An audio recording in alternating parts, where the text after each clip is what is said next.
No, the level of damage that I did to my asshole yesterday.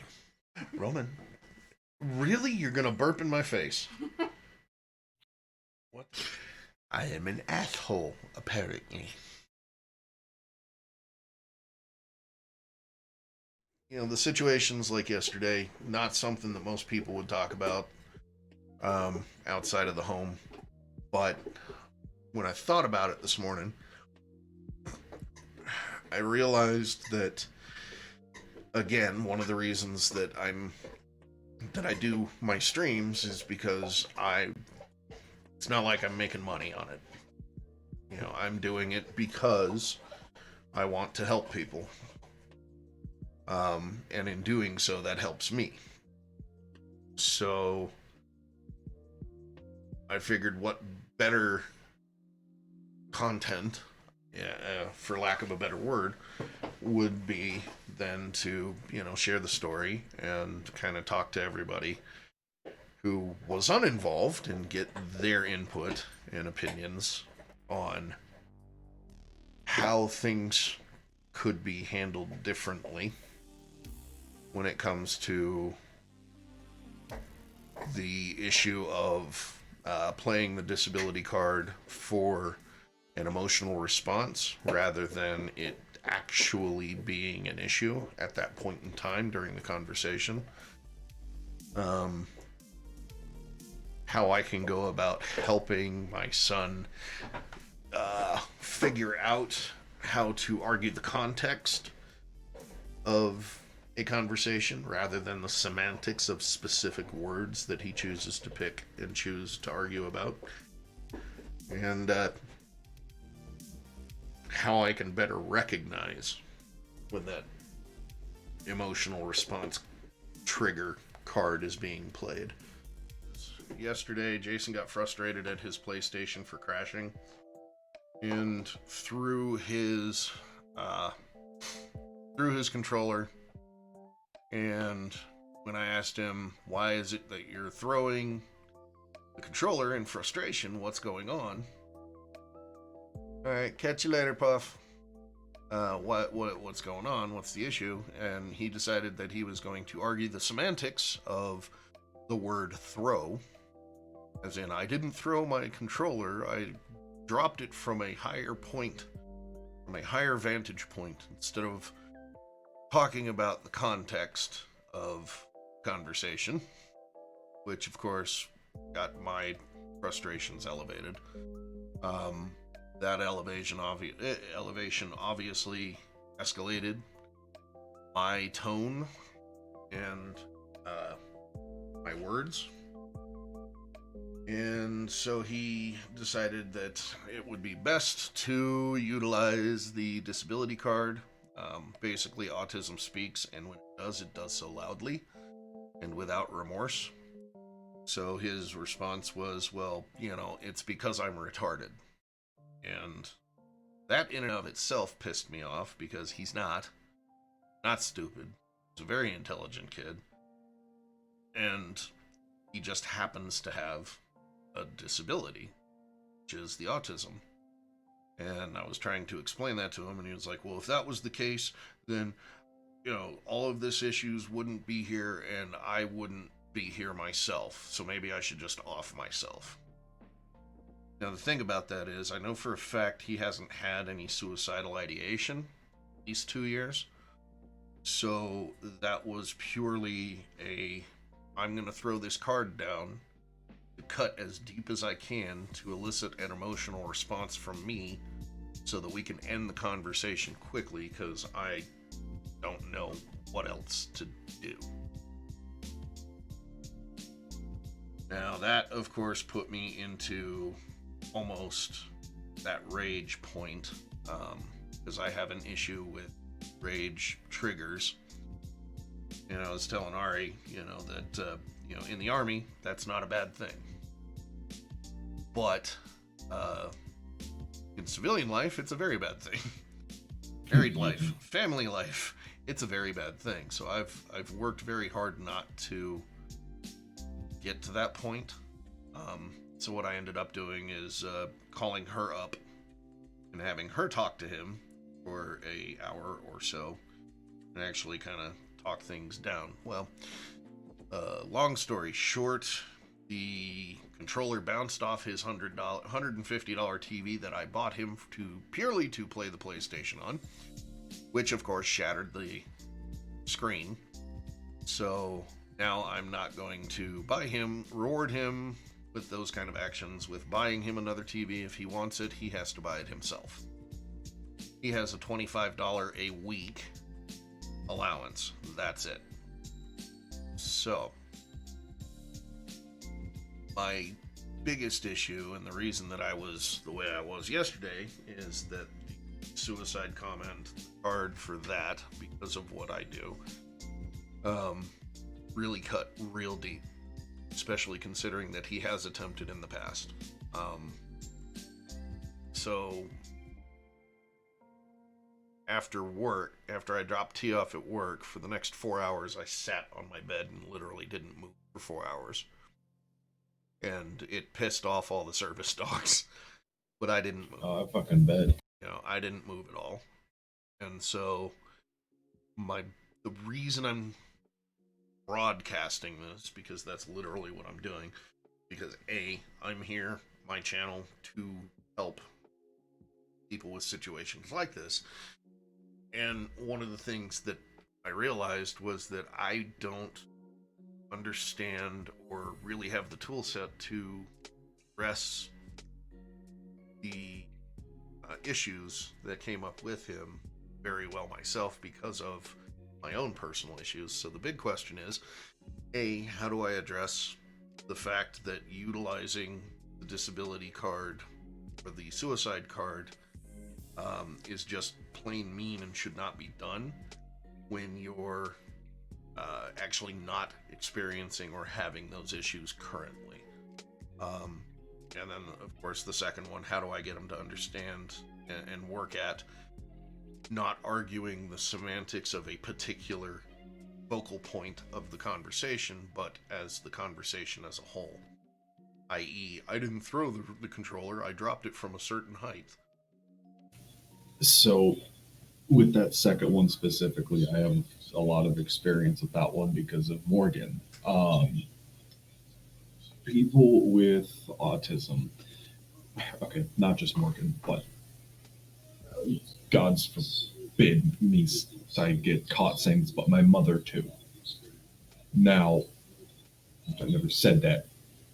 Anyways, people with autism are, whenever they are in a situation where everything is exploding, their sensors, all of their sensory inputs are firing on all cylinders. They are taking everything in at once at the same time, similar to how ADHD works. Right. And it overstimulates them and it starts freaking them out.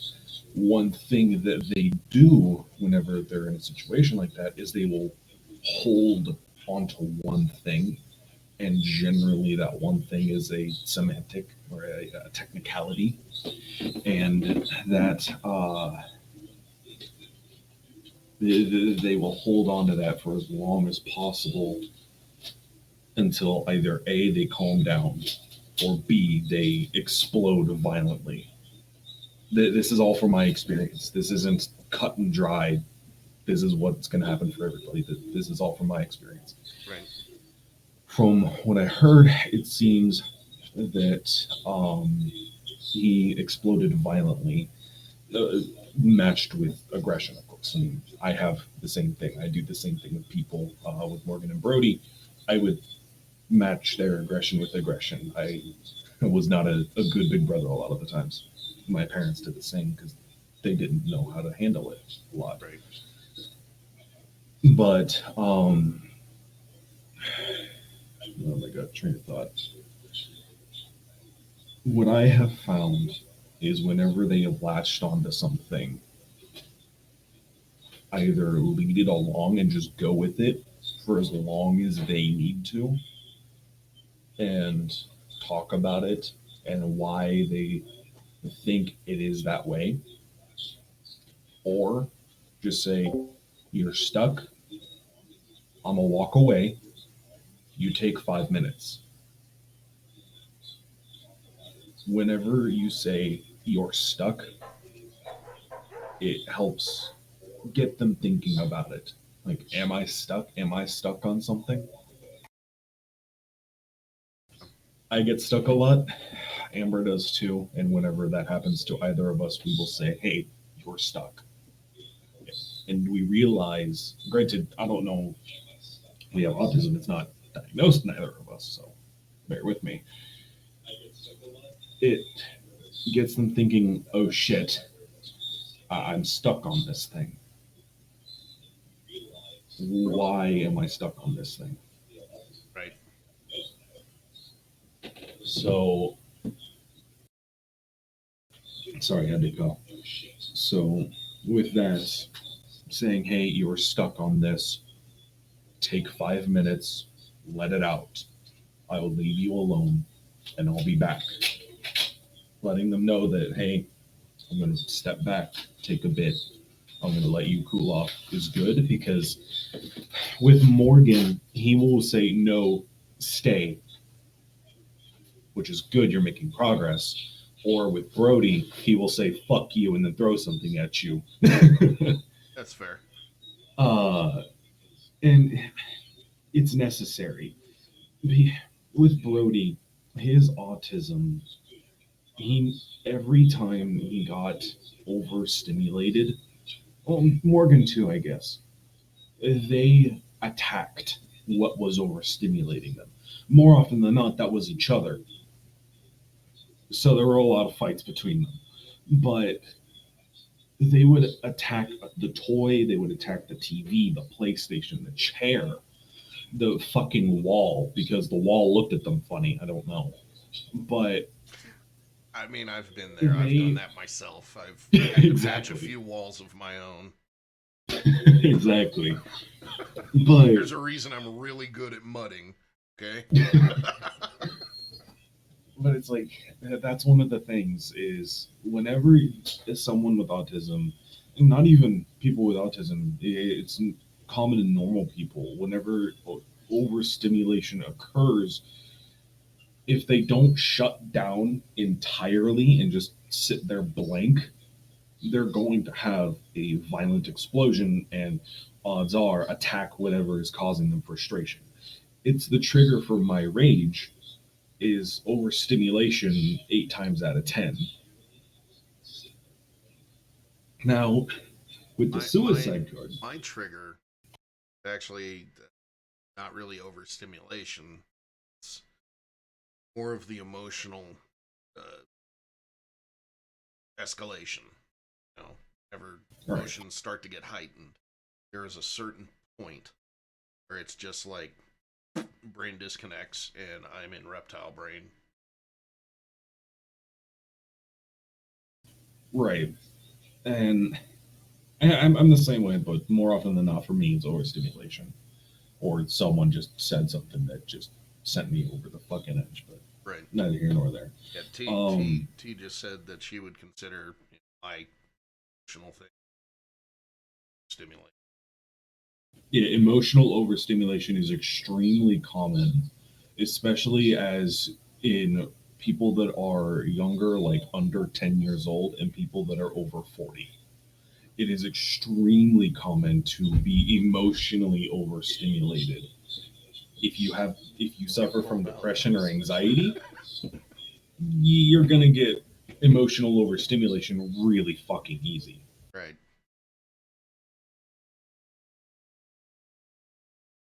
Whenever it comes to the suicide card, Morgan has pulled that one several times on both me, my mom, and my dad. Whenever they were having their arguments or fights, he would maybe I shouldn't just be here. Maybe I should just go kill myself and shit like that. Right. It's not a I am having these thoughts or I want to do this. It's a what is the fucking term? It is a response that they, I guess because they feel vulnerable is the best way I can describe it.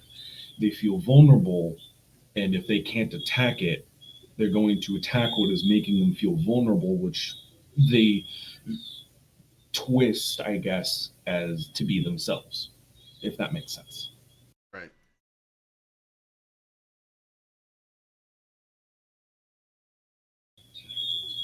So a lot of the times, if it just kind of keeps progressing and progressing and progressing and progressing and stacking up and just continuing on, they're going to pull the maybe I should just kill myself card. And yeah, it is not okay and it's not fair, but they know that. They don't do it. Okay, they might do it on purpose, but it's I do purely, not. I honestly don't feel that he did it yesterday from a place of malice. I don't think it's there happened. Wiped off with it. I truly believe it was shut down. I feel like it was a subconscious fucking push yeah, at the heightened state at the time. Doesn't change the fact that it cut fucking deep. yeah, which, that happens. And I think I with Morgan, what I would do whenever he would say something like that, I would wait a couple hours to a day or two later, and I would talk to him like, "Hey, do you remember ever saying this?" Or if not, he would say no, and I would explain the situation, saying, "Here's what happened. Here's what I did. Why I was wrong. Your response, and how your response hurt me." And then I would also go, here's what I could have done better to help you. And I think with Morgan, that really got him thinking about his actions and his words. Granted, Morgan was also just an extremely angry person all the time because of. We didn't get him from my sister until he was two. And he had 2 years of living in basically trash with porn and drugs and all kinds of shit surrounding him. And um, with Brody, we never really were able to have conversations like that because he was too young. And with the issues he has on top of the autism, he he's mentally like 3 years behind Right. his actual age. Yeah. So at the time, he was like a If I 5 year old were mentally. to, we haven't actually gauged it, but if I were to venture a guess, he's 17 now. I feel like he's emotionally right at about 15 because he's starting to actually think about consequences of action, which usually happen between anyway. So Yeah. that's right about where I would gauge him just as dad. Yeah, as Amber said, with Brody, he stroked when he was in utero. So that's why he's so mentally behind. Right. Autism and being emotionally behind whenever it comes to age is really common, especially as a person gets older and the teenagers are second to toddler years with autism.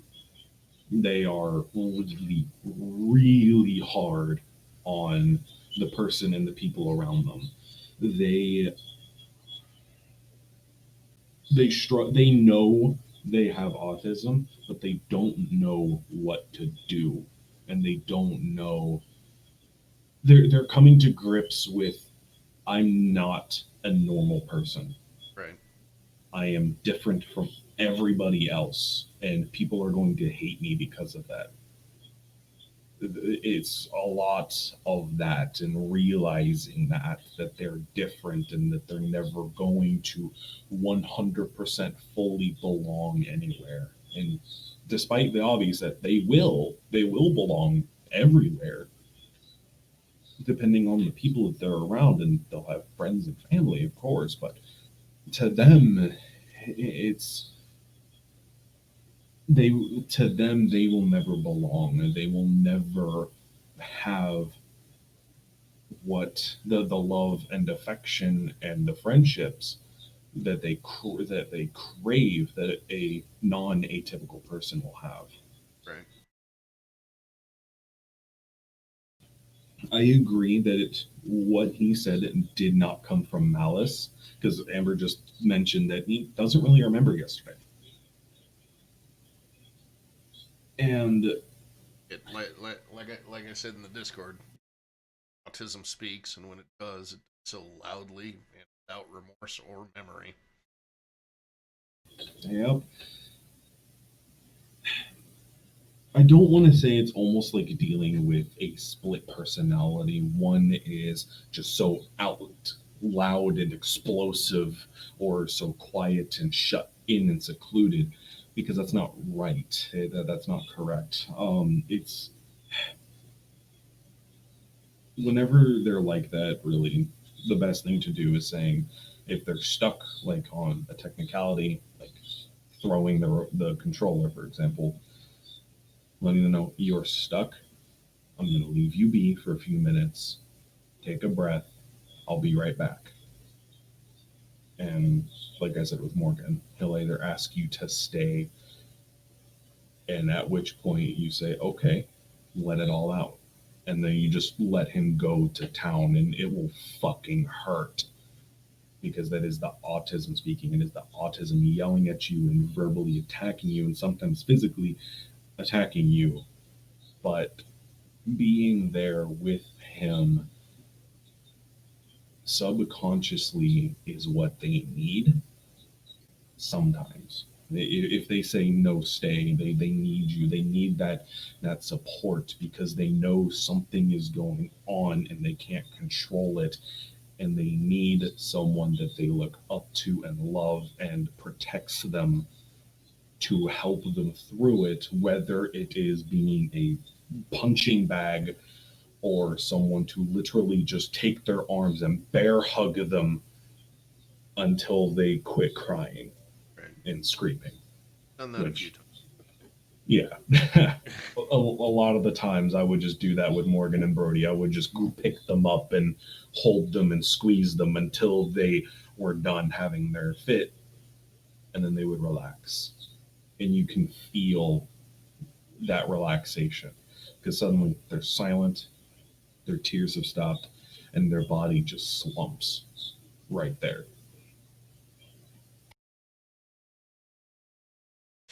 It's growing increasingly difficult to do that because he's fucking home now. Yeah. But The minute he learns he can kick my ass, I'm in trouble. yeah, that is true. That is true. Because Something he's that I like was 3 inches doing. taller than me, and he's got a good 20 Jeez. pounds on me too. So Oh yeah, yeah. The moment he learns that he is like, I can beat my dad up. That's when the world changes for you. yeah, like I'm But taking the it's car. No, actually you're kind of not, ironic. bitch. Something I was helping Morgan with, especially whenever he was having his rage fits, is I would take him into the backyard with either a couple sticks or some boffers I made, and I would tell him to just hit me. I would, of course, block them because I had my shield. I'm not an idiot, but I would tell him to just go crazy and just let it out. Have that physical, violent action against something that is there for him. And it got to the point where I was teaching him how to sword fight. It was something methodical that he could practice on a regular basis. Right. Same with music. He loved keyboard and piano and guitar and singing. He loved all of that, and he would practice whenever he could, because it was something methodical. It was something tactile that created noise and tired him out. So I think other than video games, of course, because I know video games is your thing with him. Because Yeah. I mean, that's fucking Um, awesome. Video games is Finding his something that is, escape. He literally two different worlds. He want when he needs to escape reality, that's how he does. It doesn't fucking matter what. Instantly in that game. That's his disconnect. Yeah, it's the same thing with Morgan and Brody. Their disconnect was video games or movies, and they would just be gone the second it came on.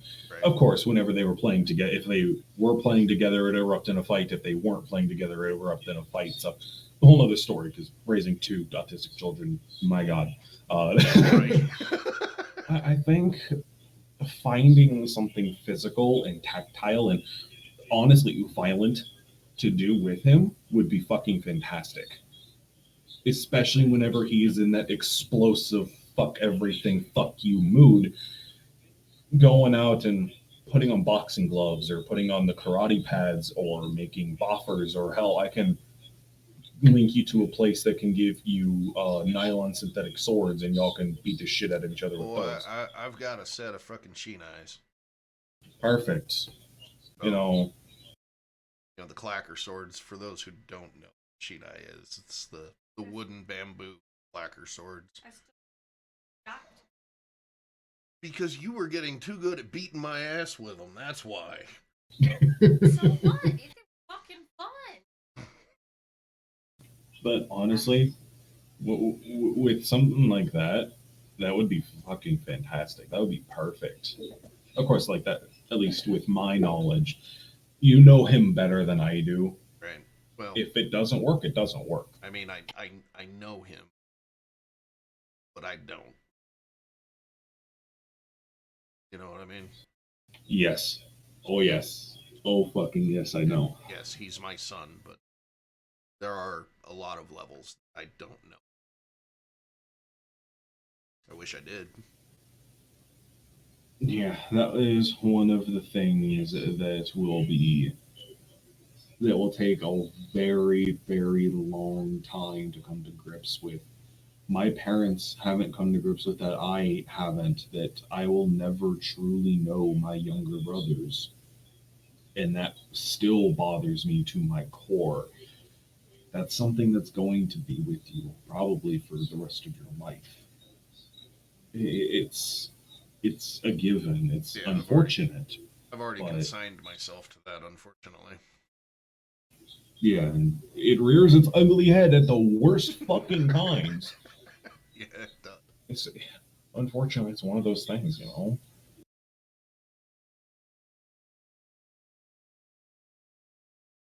right, it's 10. It's after 10 here. I do have to get to bed. I hope I was able to help at least a little bit, Yeah, actually, yes.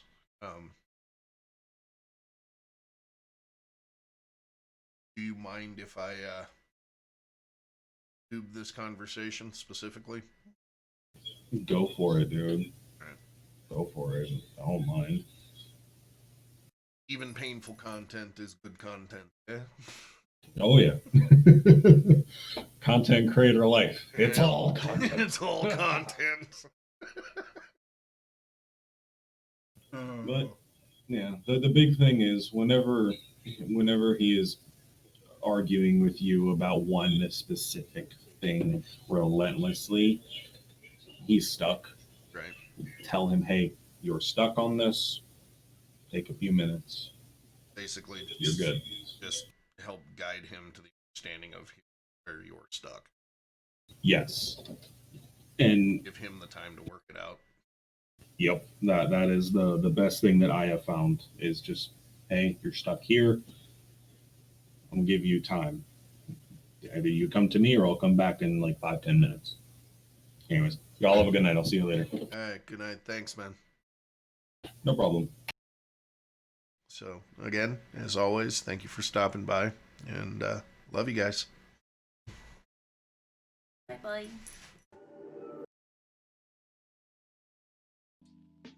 Yeah, there's something in that box, sir.